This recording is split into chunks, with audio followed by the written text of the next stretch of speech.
This is kind of a methodology that I walk through with people, and it applies to any kind of organization. You start off with, what's the new leadership paradigm? The new paradigm of leadership is, I am responsible.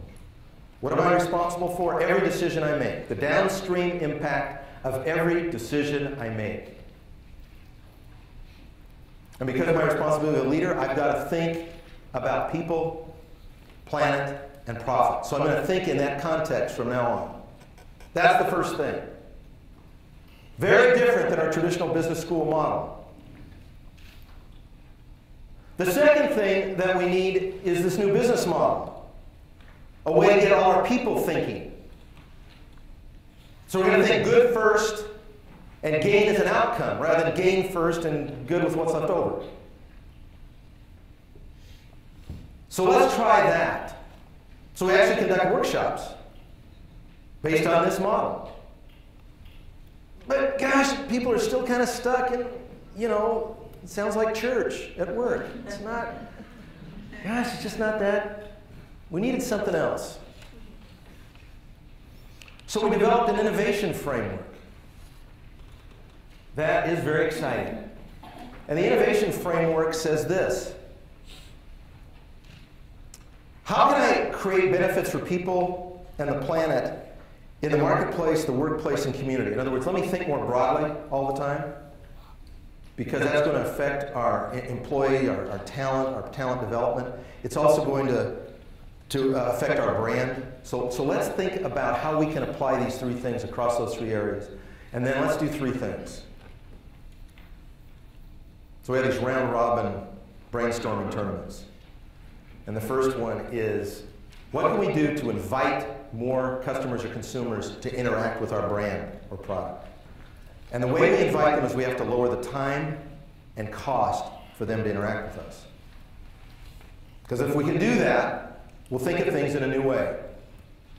The next thing we're going to do is we're going to think about new things that we can invent. They could be processes, or they could be tools or something like that, that will be magical. What a magical tool is, like a magic wand. Gosh, now that I have this tool, I can do things I could never do before.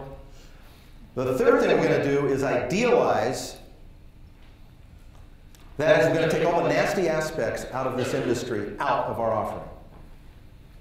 So a great example of this that was inadvertent is an iPod, right? What an iPod does is invite a lot of people to listen to music that otherwise wouldn't listen to portable music, like somebody my age.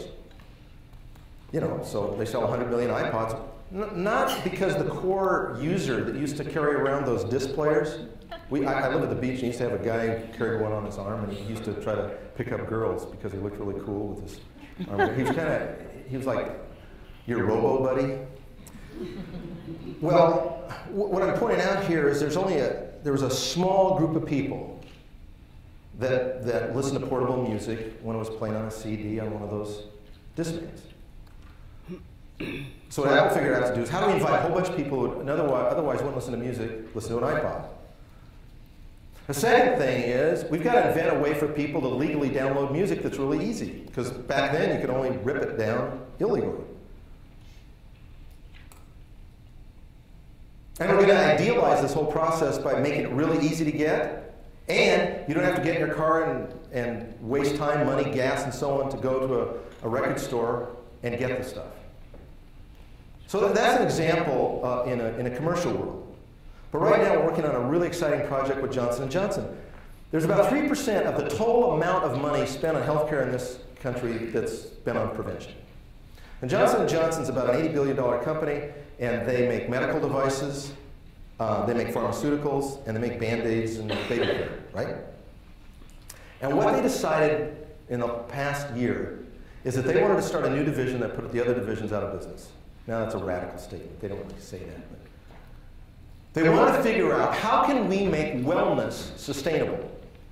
How can we make it so that fewer people need medical devices, fewer people need pharmaceuticals, even fewer people might even need Band-Aids? How could we do that? If that was going to be a business that we would invest in and grow, what would it look like? So the first thing they decided is, we got to invite a lot more people to play. We got to invite the workforce to play. We got to invite individual consumers in the marketplace to play. We've got to get community involvement. a lot of this is going to be educational. So we've got to figure out how to make money on education and also provide free education in the communities to people who could never afford to buy it. The corporations can afford to buy the education because their healthcare costs go down, and then we need to recycle that into the community so we lift the whole community so that we have a future. And they said, what could we invent that would really help people? One of the things that's really missing in the wellness piece is really simple, implementable information, but the second thing is follow-up. So they acquired a little startup called Health Media, and what Health Media is designed is a cyber coach. So in other words, it's tailored to exactly what your challenges are in your health world, but you've got a little cyber coach that talks to you and sends videos to you, and is completely personalized to you. So that's an invention. Now they hope that this will turn into like a $10 billion business.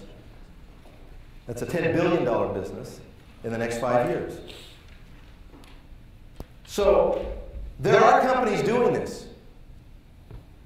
Isn't that exciting?